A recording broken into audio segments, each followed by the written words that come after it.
Put on the microphone before you grab the iPad. So what happens when you think about 100 things at once?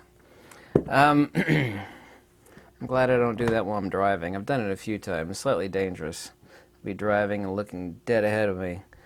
Yeah, it'll be thinking about a million things at exactly the same time. Creates a few issues before. Thankfully not that often. I wanted to talk about a couple things, and there's a couple life lessons.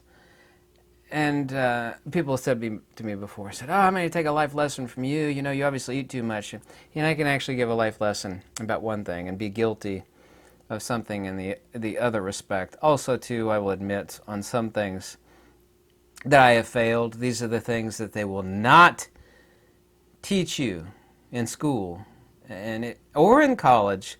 It's incredibly important. It's ruined most people. I hesitate to use the word most, but it has really ruined most people's lives. It's disturbing, but the sooner you learn it, the better, and it's incredibly important. Also, too, we're actually entering into a different phase of life. I know everybody's worried about paying the bills. They say now 68% of Americans are only 2 paychecks away. In other words, if they got fired today, they're 2 paychecks away from being absolutely 100% destitute. It's something like 70% of Americans could not afford a $500 unexpected bill. That's incredibly bad. And I read every comment, by the way. I talked about France, and the media over here has been lying. I don't hear from any French people. I hear from a lot of Russians, Danes, Germans, Aussies, and Kiwis. I basically never hear from the French people. I had a lot of them jump on me when I made the video several days ago talking about the reason why they're protesting in the streets was because of the extension of the 2-year increase in retirement age. And basically all the French people told me, including a lot of people that emailed me because they were upset about what I said. And I got that wrong. They said basically that was the straw that broke the camel's back. They're extremely upset about an enormous number of things, including Emmanuel Macron basically having king-like or tyrannical, tyranny, same thing, tyrannical powers to circumvent normal processes in France. Everybody keeps telling me about where he started to talk to the French people, and he had on, apparently it was an $80,000 watch. And he's like, he consciously realized he stuck his hand underneath the table, took his watch off and put it back up on the table. He's missing his watch. We're entering in an era of tangibles. Everybody's, of course, trying to take care of their family and pay the bills, and I get all that. I mean, I suffer the same thing. I'm selling some trees off of my land. That's a huge tangible. And I keep telling people, they're like, I can't take care of land, I'm too busy. Like, raw land takes care of itself. But trees, depends what type of trees you have. It depends on the time of year. It actually fluctuates. Like, white oak is always highly desirable. You would think walnuts, but not every year they're highly desirable. That is a tangible that people almost never consider when they buy land. So to make up for financial losses because the IRS, basically robbed me blind, I had, according to my tax guru, essentially no deductions, so I had to give out everything I got and then some. I'm recouping, excuse me, I'll edit that out, recouping some of my costs by selling some 42 trees, technically, off of my land. We're entering an era, I'll get to the point here very quickly, we're entering an era of tangibles. Everybody's been counting, the money they got in the bank or in their 401k or how much they got in the vault, whatever. And of course, life is not about money. It's about experiences, family, and wisdom. I'm not putting money on a pedestal at all. What I'm actually trying to say here in a roundabout fashion is that we're entering an era of tangibles. It has gotten to the point, and you cannot deny this, I've experienced it endlessly myself, like if you've saved up money to either get something or get something done, it's getting really, really close. It's there in many instances where money can't make it happen. I've heard this from thousands of people. I've experienced it myself countless times. Money can't make it happen in many instances. And that is, well, great. Humanity is, lifting itself up. You can think that all you want. That's a lot of nonsense, poppycock and twaddle. It's gotten to the point where I'm calling it the era of tangibles. We need things to feed ourselves, to clothe ourselves. I'm making some belts for myself. I mean, that's a good thing in my leather work. I can make my own clothing. They're not the most beautiful things, but, I can make my own footwear, I can make my own pants, make my own shirts. Of course, everybody needs to have skills. Skills are not intangible, but they make the tangible things happen. It's going to be now where instead of people praising having money, people are going to praise having tools, having land, non-perishable food, seeds. I just ordered today 20 pounds of mung beans. I love mung beans and alfalfa, whatever seeds you like. They're sprouting seeds. I've got like 1.5 pounds of alfalfa here. I got a lot of alfalfa. This tiny little bag can feed an enormous amount of people for a really long time. I should not have it out in the light. You need to keep it in a cool, dark place. That's a matter for another discussion. Seeds, items for defense of self and family. If possible, of course, you have to take care of them every day. And I'm way too busy. I work every day, so I cannot have, as soon as, anything happens and I have to retreat to my farm, the first thing I'm going to do is build a chicken coop. Absolutely the first, get some chickens. I have an incubator. I know actually how to do that. My grandfather taught me how to garden as well. Chickens and cows, textiles. I'm proud of it sounds silly, but I'm proud of the fact that, I can't grab them right here, but there are these 138, 207, and 277 thread that I use for sewing things up and fixing things and hemming things. I have the skills, and you can't see it, but around here, here's one of the machines. Around here I got $14,000 of the absolute pinnacle finest leather sewing machines that money can buy. They can also, too, sew regular textiles, and, I can make things. I just got done making myself a couple more belts. Here's half of it, is coated in edge coat. This is a belt of mine. I needed another belt. I mean, it's getting to the point where, I got the money, and there was a serious issue during 2019, 2020, and 2021, but it is getting bad.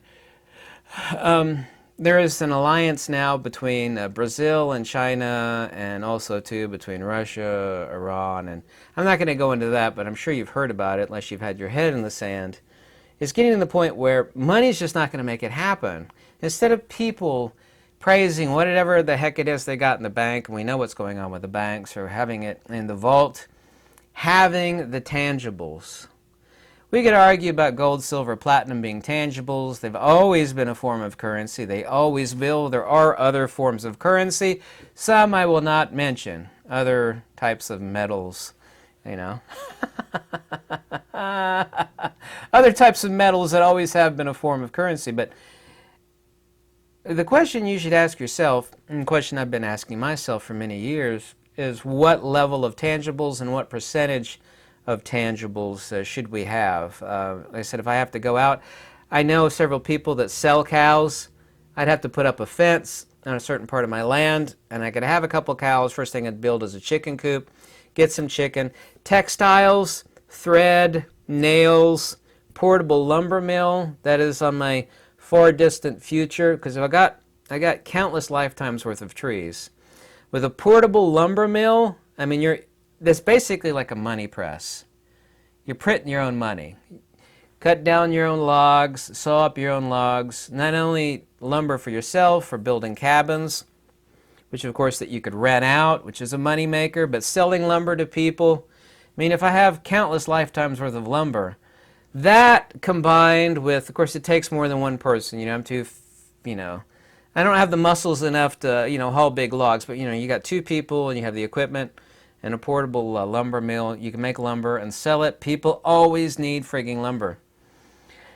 So this is really important. Think about the fact that we are entering an age of tangibles, where tangibles are far more desirable than money, because money, as the experts call it, cash is trash. It's still valuable, of course, currently, but due to inflation and what's going on, you can have a vault full of hundos, as they say, a vault full of hundos in your bank or your vault.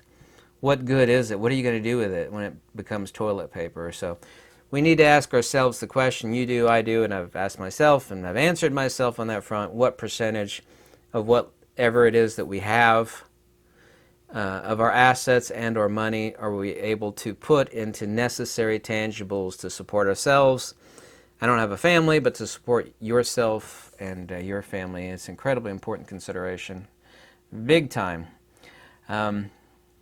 Here's something really important. I should have put this in the first part of the video, but it's so important. And I failed at this. I've worked for several businesses, including Lexmark. I don't know if you know what Lexmark is, a printer business. Worked for several businesses, yeah, both large and small. And I see all this stuff, and not that I'm looking on Instagram. It'll just pop up on Instagram, and I'm seeing this everywhere today in Western society. People are like, I don't want a family, they're just a big life, a time suck. I want to focus on my career.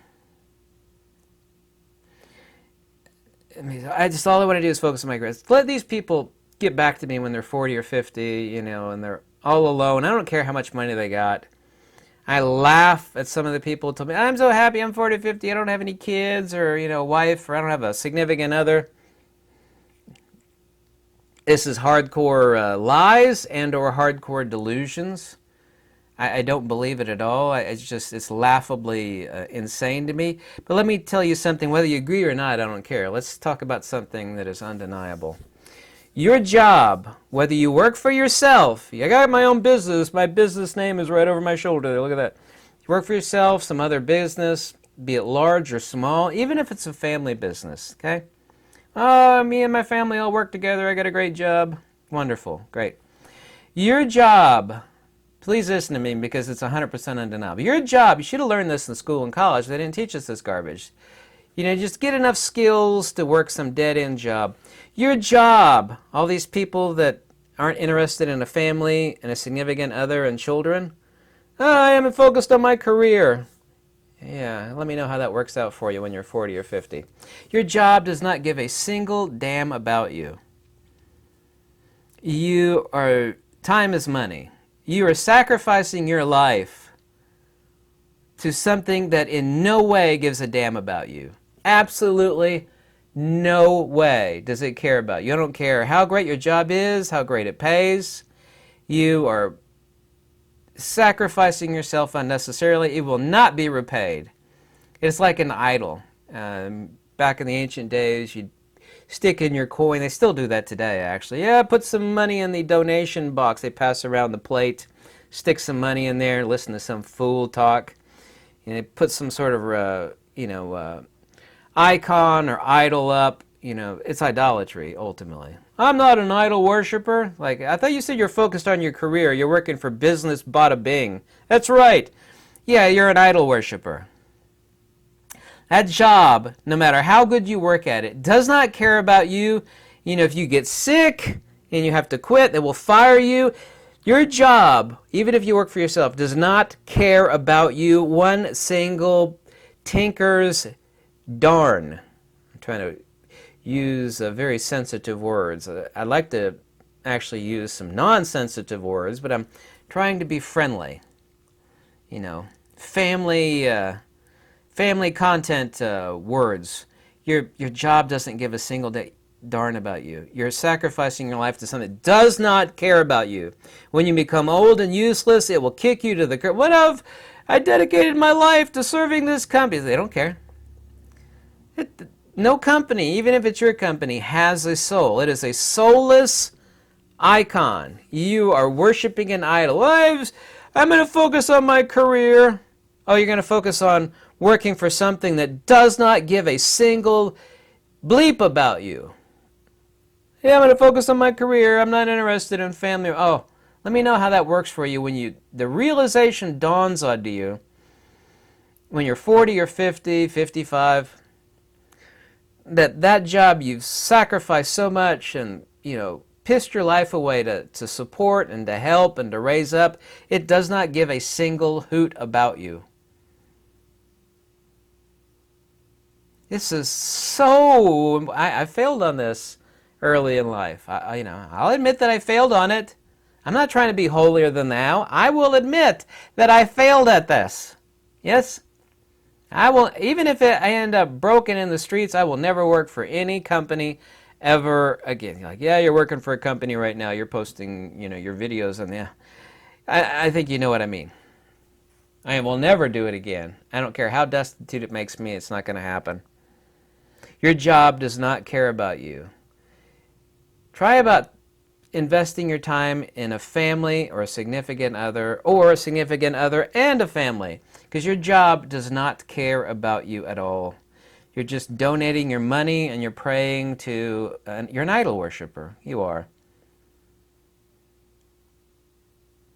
It does not care about you. They should teach that in every school, but they don't, because schools teach evil. And passing tests doesn't teach you how to think, doesn't teach you anything important. Doesn't give you skills, it just teaches you how to be a good paper pusher and card puncher and widget maker. You go work for so-and-so job, throw your entire good working years, which would be like between the ages of 20 and 55 or 20 and 60. Throw away the best part of your life where you're actually, can walk around and, you still got lead in your pencil. Sacrifice and waste your year, work your butt off, dedicate it. You're just an idol worshiper. You're just whizzing your life away. Please, I know I've repeated myself many times. I really wished I could get that out to people. If I could just help one person on that front to realize that before they waste their life working for another company. Don't do it. Don't sacrifice your life, your time, your energy, your vitality in idol worship, because that's exactly what I work for. Company bada bing. I've got a pension plan and a 401k and health insurance. The company doesn't give a damn about you. They do not give a damn. Say you come down with cancer, you would be lucky that they even send you a card while you're like on your deathbed in the they don't give a single bleep about you. I know I repeated myself many, many times on this, but that's how vehemently it's just so important. I wish people would realize this. But remember the first part of this video and give it a lot of thought on the era of tangibles, because that's where we are right now. Instead of counting your money in the bank or in the vault, it's getting to where money cannot make it happen. I've seen it everywhere. It's happened to me personally. If you haven't seen it, then you've been living in a cave for the past several years. I hate to say that, but it's true. Tools, land, food, seeds, defense, chicken, cows, textiles, thread, nails, portable lumber mill. That's on my list. I know you've got a list on perishable food, a secondary vehicle, spare parts. That's getting bad. A lot of people I know, actually, they're worried about things and tools that they use all the time. Like, I need this tool. This tool is my job, whatever that tool is. This is not one of it. It's a digital caliper. So this tool is my job. I can't be without it. I mean, this is how my income is. They're buying spare parts for the tools that they use most, or the tools that are the most important to them, or they'll buy redundant copies of that tool. It's getting that bad. I see people stocking up on redundant parts for very necessary items in their life, or buying a redundant copy altogether, which is no different than buying spare parts for the primary tool that they use for their career, job, or life, so on and so forth. Tell me what you think. I read every comment, and thanks so much. Goodbye.